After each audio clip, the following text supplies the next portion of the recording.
ہمارے یہاں اگر کسی کا انتقال ہو جائے، باپ کا ہو جائے، بیٹا کا ہو جائے، شوہر کا ہو جائے، ہماری مائیں رونے دھونے میں لگ جائیں گی اور خدا کی ناشکری کریں گے کہ ہمیں اب کون کھلائے۔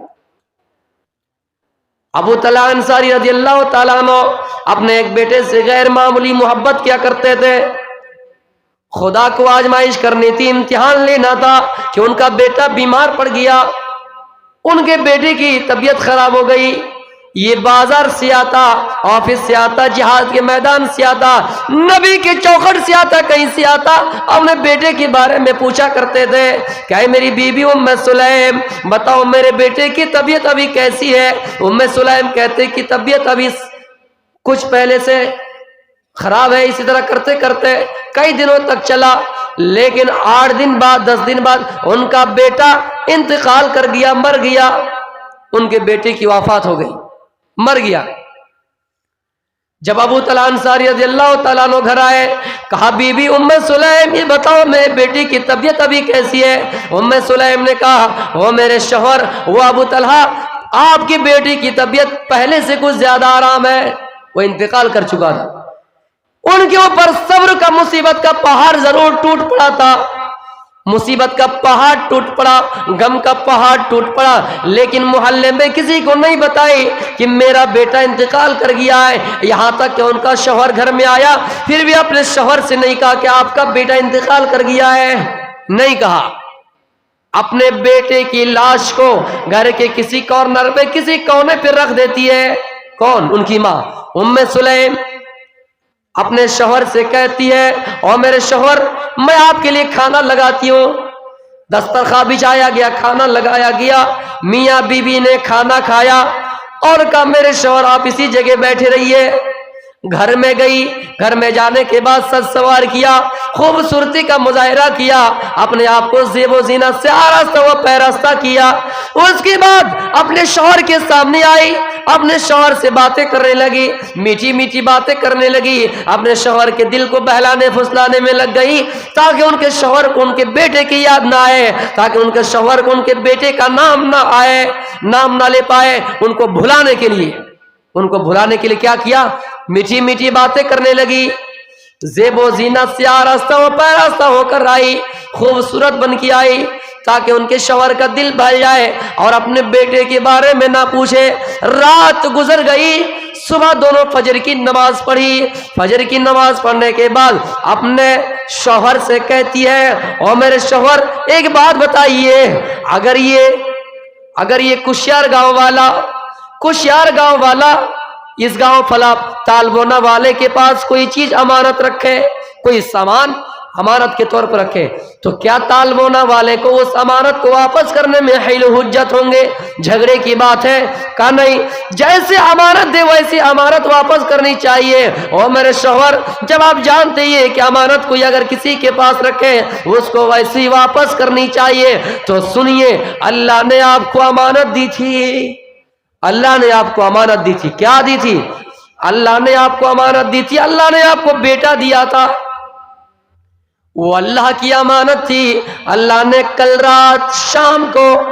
آپ سے وہ امانت واپس لے لی، یعنی آپ کا بیٹا انتقال کر گیا۔ ابو طلحہ کہنے لگے او ام سلیم آپ نے رات میں کیوں نہیں بتائی، آپ نے رات میں کیوں نہیں بولا، آپ نے رات میں یہ خبر مجھے کیوں نہیں دی؟ او میری بیوی ام سلیم رات میں میرا بچہ انتقال کر گیا، پوری رات گزر گئی لیکن آپ نے نہیں بتایا، کیا بات ہے؟ ام سلیم کہتی ہے او میرے شوہر آپ کا غصہ میرے اوپر واجب ہوتا ہے، آپ میرے اوپر غصہ آئیے، لیکن ایک بات سنیے، میں نے اس لیے آپ کو شام کے وقت نہیں بتائی کیونکہ اگر میں شام کو بتا دیتی آپ رونے دھونے میں لگ جاتے،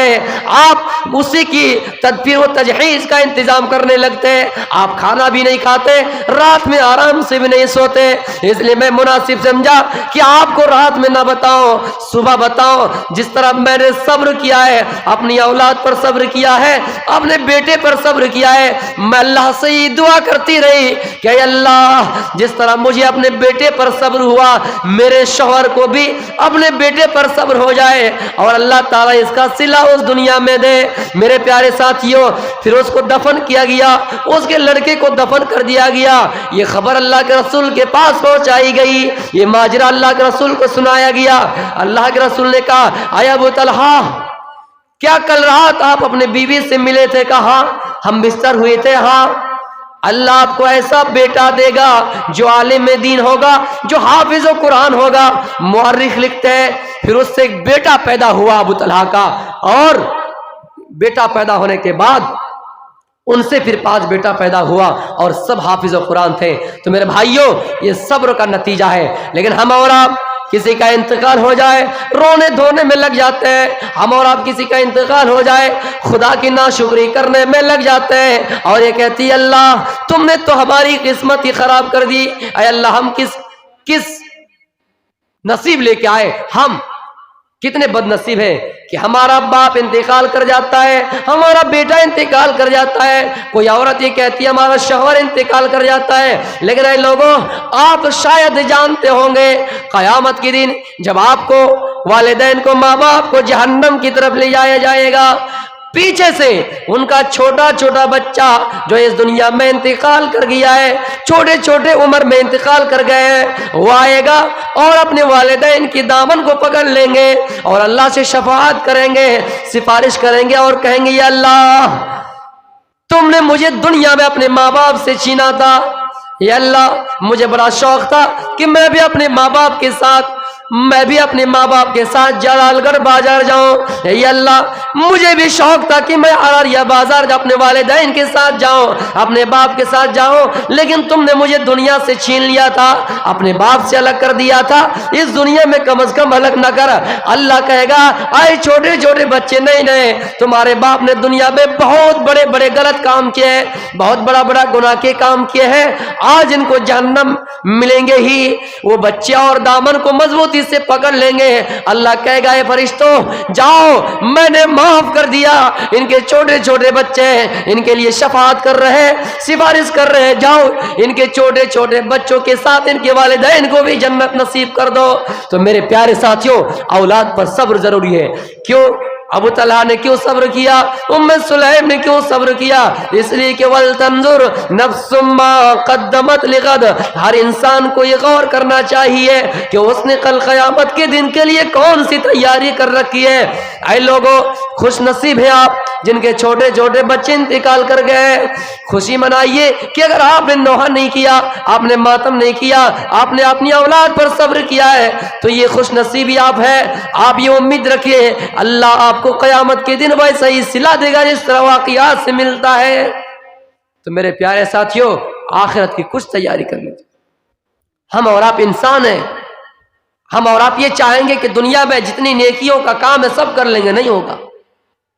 انبیاء سے بھی خطائیں ہوئے ہیں۔ تو میرے پیارے ساتھیوں، لیکن کوشش کرنی چاہیے، دماغ لگانا چاہیے اور ہر انسان کو غور کرنا چاہیے کہ ہم نے کل قیامت کے دن کے لیے کون سی تیاری کر رکھی ہے، کون سی تیاری کر رکھی ہے۔ اولاد اگر انتقال کر جاتی ہے، اولاد اگر مر جاتی ہے تو ان کے اوپر صبر کرنا ہے۔ میں نے آپ کو 4 چیزیں بتائی، یہ ایک چیز کہ اللہ کے راستے میں وہ مال صدقہ کرو جو ہمیں لگتا ہے کہ سب سے زیادہ پسندیدہ ہے۔ ہم اور آپ یہ کیوں نہیں کر سکتے؟ ہماری بلڈنگ بڑی بڑی بن رہی ہے، ہمارا مکان بن رہا ہے، لیکن مسجدوں کے لیے جلسے ہو رہے ہیں، پھر ان جلسوں میں کلیکشن چندہ ہوتا ہے۔ جن قبرستان میں ہم اور آپ سوتے ہیں صرف 3.5 گز، میرے پیارے ساتھیوں اس جگہ کے لیے ہم اور آپ چندہ کر رہے ہیں، کلیکشن کر رہے ہیں، اس کے نام پہ جلسے جلوس ہوتے ہیں۔ اتنا یقین جانیے جس جگہ کو اللہ نے ہماری قسمت میں لکھ دیا، مقدر کر دیا، یہ بلڈنگیں رہ جائے گی، یہ زمین رہ جائے گی، لیکن اسی قبر میں ہمیں دفن کیا جائے گا۔ لیکن افسوس کا مقام ہے کہ اسی قبرستان کے لیے، اسی 2 گز زمین کے لیے ہم اور آپ چندہ کر رہے ہیں۔ کیا پورے محلے والے مل کے اس جگہ کا انتظام نہیں کر سکتے، ایک قبرستان کا انتظام نہیں کر سکتے، ان چیزوں کے بارے میں بڑے بڑے لوگ نہیں کہیں گے، جو اونچے پوسٹ پہ ہے وہ ان چیزوں کے بارے میں فتویٰ نہیں دیں گے، صرف لوگوں کے اندر نقص نکالا کریں گے، اور جو چھوٹے طبقے کے لوگ ہیں صرف انہی کے خلاف آپ کو اکسائیں گے، زہر اگالیں گے۔ ارے کبھی کوئی اسی کے اوپر فتویٰ بھی دیا ہے کہ ان جلسوں میں کلیکشن کا انتظام جو زور و شور کے ساتھ ہو رہا ہے، کتنے ایسے لوگ ہیں جن کو تقریر کا موقع نہیں ملتا ہے، کتنے ایسے لوگ ہیں جن کو تقریر کی باری آتی ہے ان کو نکال دیا جاتا ہے کہ نہیں یہ کلیکشن کا وقت ہے، ان چیزوں کے بارے میں فتویٰ نہیں دیا جائے گا، لیکن لوگوں کی برائیاں نکال کر چوک چوراہے میں کرنے میں یہ آگے رہیں گے۔ ہم اور آپ یہ غور کریں میرے پیارے ساتھیوں، اس زمانے میں جو صحابہ ہوا کرتے تھے، اس زمانے میں جو تابعین ہوا کرتے تھے، اگر کسی سے کچھ غلطیاں ہوئی جاتی تو اس کو سمجھاتے اصلاح کا انداز ایسا ہوا کرتا تھا، لیکن ہم اور آپ یہ سوچتے ہیں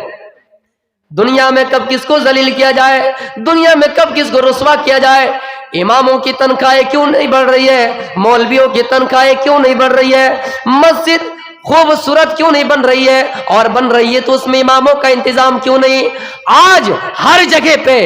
چوراہے پہ وہاں پہ ایک چوکیدار رکھا جاتا ہے، وہاں پہ ایک باڈی گارڈ رکھا جاتا ہے، لیکن مسجدوں میں ایک امام کی ضرورت ہے، وہاں پر امام کا انتظام ہم اور آپ نہیں کر رہے ہیں۔ میرے پیارے ساتھیوں، کتنے ایسے مسلمان ہیں جو بیچارہ قرآن کا ایک حرف نہیں پڑھنا جانتا ہے، ان کو مخرج نہیں آتی ہے، تلفظ نہیں آتی ہے، ان کو وہ بیچارہ نماز پڑھنے کے لیے آگے بڑھتا ہے، نماز میں ان کی غلطیاں ہو جاتی ہے۔ کیوں؟ ہم اور آپ کا ایک امام نہیں رکھ سکتے ہیں، لیکن ہمیں اور آپ کو آخرت کی فکر نہیں ہے، ہمیں اور آپ کو دنیا کی فکر ہے، ہمیں اور آپ کو دنیا کی فکر ہے میرے بھائیوں،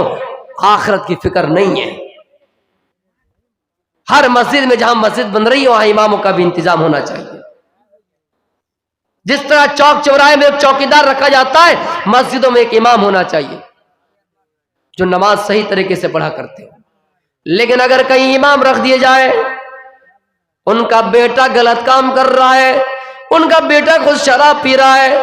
ان کا بیٹا خود جوا کھیل رہا ہے، ان کو اپنے بیٹے کی فکر نہیں ہے، لیکن امام اگر غلطی کر دے تو اسی امام کے پیچھے لگ جاتے ہیں۔ یقین جانیے امام بخاری رحمت اللہ علیہ نے اپنی کتاب الاذان کے اندر لکھتے ہیں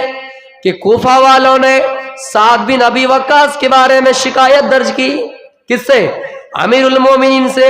عمر فاروق رضی اللہ تعالیٰ عنہ سے، کہ اے امیر المومنین، آپ نے سعد کو امام بنایا ہے، آپ نے سعد کو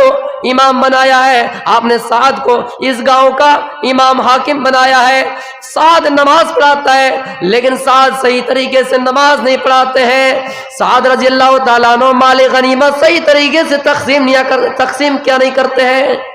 امیر المومنین نے اس چیز کی تلاشی کے لیے، پتہ لگانے کے لیے کچھ آدمیوں کو بھیجا کہ جاؤ پتہ کرو۔ ہر مسجد میں گئے اور لوگوں سے پوچھا، اے لوگوں، سعد تمہیں کیسے نماز پڑھاتا ہے؟ سعد کو میں نے یہاں کی گورنری عطا کی ہے، سعد تمہاری یہاں کا حاکم ہے، سعد کیسے نماز پڑھاتا ہے؟ ہر مسجد سے گواہی دی گئی کہ سعد صحیح طریقے سے نماز پڑھاتے ہیں، لیکن ایک ایسا آدمی کھڑا ہوا جن کا نام اسامہ ابن قتادہ ہے، وہ کہتا ہے کہ سنیے، سعد نہ صحیح طریقے سے نماز پڑھاتا ہے، نہ مال غنیمت تقسیم کر پاتا ہے۔ اسی جگہ پہ سعد کھڑے ہو کے 3 بددعائی دی، اے اللہ،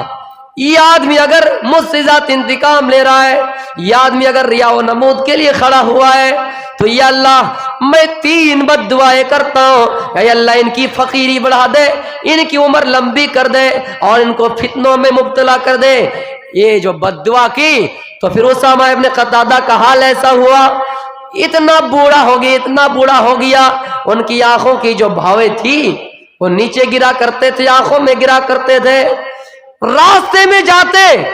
اتنے بڑھاپے کی عالم میں لڑکیوں کو چھیڑا کرتا تھا، ان کے سامنے عورتیں آ جاتی ان کو چھیڑا کرتا تھا، لوگ کہتے کہ بڈھا سٹیا گیا ہے، اس عمر میں لڑکیوں کو چھیڑا کرتا ہے، اس عمر میں لڑکیوں کو چھیڑا کرتا ہے۔ اس آدمی نے کہا دیکھو میں سٹیا نہیں گیا ہوں، مجھے سعد کی بددعا لگ گئی ہے۔ میرے بھائیوں، ہم اور آپ اماموں کے خلاف اگر زہر اگالیں گے، قاریوں کے خلاف اگالیں گے، مولویوں کے خلاف اگالیں گے،